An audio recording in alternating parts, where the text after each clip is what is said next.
So, growing up, I want to express that I was very poor. I grew up with a younger brother and a mom, no father, that my mom worked and was on welfare. So, a lot of the time I had to use my imagination to have fun because my mom was working and I didn't have much toys to play with or much fun stuff because we were poor. Me and my friend Jonathan have been friends since we were 5. We were brothers to each other. One night after our parents were asleep, we went to an abandoned house. We were both interested in abandoned places ever since we read a book about abandoned buildings and the few Disney abandoned parks. We were poor and thought it'd be a fun idea, so we met on the street corner after our parents were asleep. We grabbed the flashlights from our room and headed to the abandoned house about half a mile down the road. The house was behind a little woods or a little forest area that Jonathan and I played hide and seek before. Once we got to the house, we started just staring at the decrepit house that loomed before us.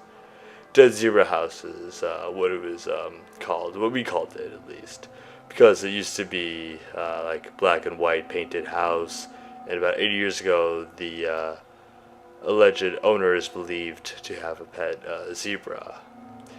But I'm going to be honest, the name itself sent a chill down my spine. It wasn't even I didn't even come up with the name. It was more the town's name, is what they called it.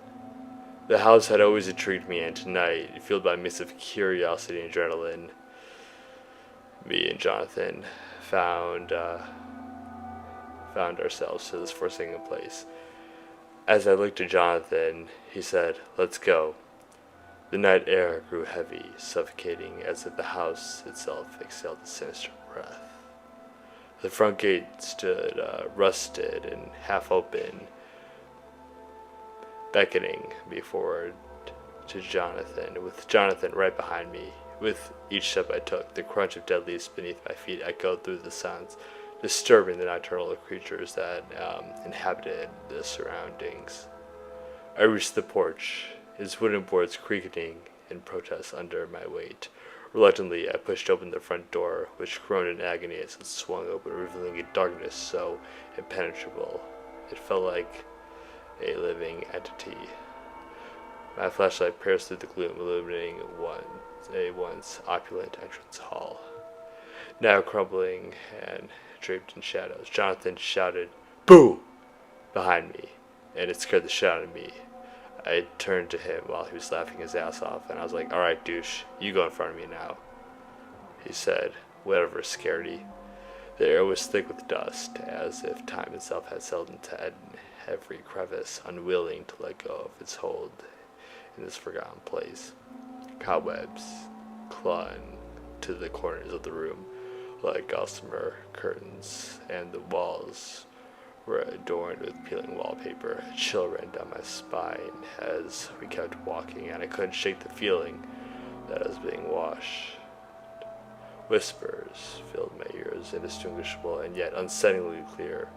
Jonathan suddenly sobbed and said, "Hey yo, what if this house collapses on us?" I said, "Shut up, dude." We pressed on, drawn deeper into the house. As I ventured into the parlor, my flashlight flickered, casting eerie shadows on the walls. The remains of a once grand piano stood in the corner. Not exactly sure how the hell that was still there. The keys were broken and decayed. I reached out to touch it, but at the last moment I decided not to. The atmosphere seemed to thicken, a malevolent presence seeping into my very bones. In the next room, I saw the pot, a dusty study, its bookshelves lined with ancient tomes that appeared untouched for centuries. Not exactly sure how, but the air grew colder still, and my breath hung in front of me like a ghostly apparition. The scent of decay mingled with something far fouler, a sickening combination that clawed at my throat. With every step, the sound seemed to awaken its dark history, seeping through the cracks in the walls. The whispers grew louder, taunting me with their unintelligible words. Shadows and taking form in the corner of my vision, only to vanish when I turned to face them. A sense of dread engulfed me as I ascended to the creaking staircase. Its steps worn from weight of time. The upper floors were even more weird and unsettling, their decayed floorboards threatening to give way beneath my feet. I thought, holy shit, I might actually die now. As I explored each room with Jonathan um, looking into the rooms on the left side while I explored the rooms on the right side, a disturbing pattern emerged, a reflection of the zebra. I shook my head and thought maybe I just saw something, and maybe Jonathan's unsettling comments made me see a zebra. I opened my eyes and didn't see it anymore, so I thought, yeah, it's just Jonathan being an asshole.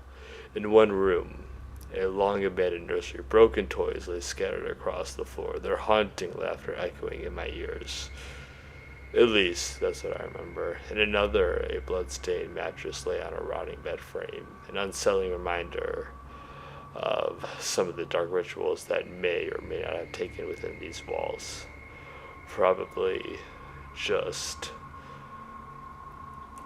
a spill of Hawaiian punch, I thought to myself. As I reached the final room, a suffocating aura of evil washed over me. The walls were adorned with faded family portraits, their eyes seemed to follow me every move. And I just couldn't shake the feeling.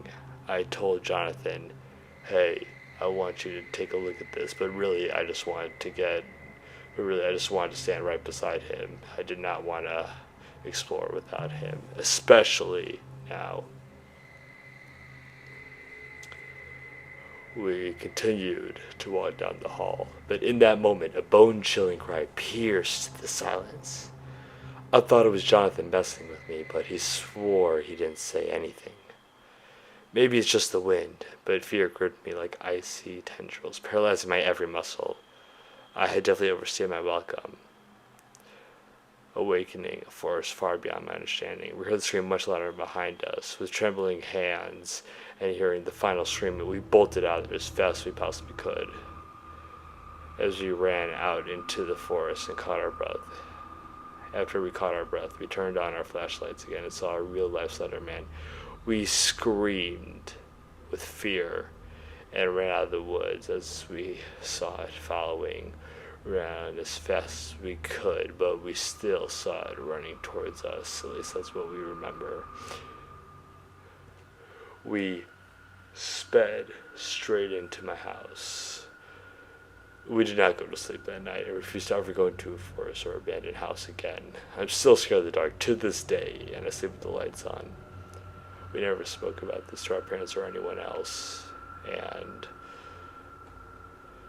because it was about 5 in the morning, we pretended to sleep as my mom was going to wake up soon, and wondering why we're up. This was the first and last abandoned house I ever went in, and I would highly suggest to anyone that is hearing this story, word to the wise, if you're ever going to an abandoned house, never do it. You shouldn't do it in the first place, but if you do, don't go in alone. Don't do it at night.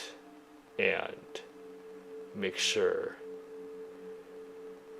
you have a weapon or some sort of protection, because you never know what kind of fucked up shit can be in that house.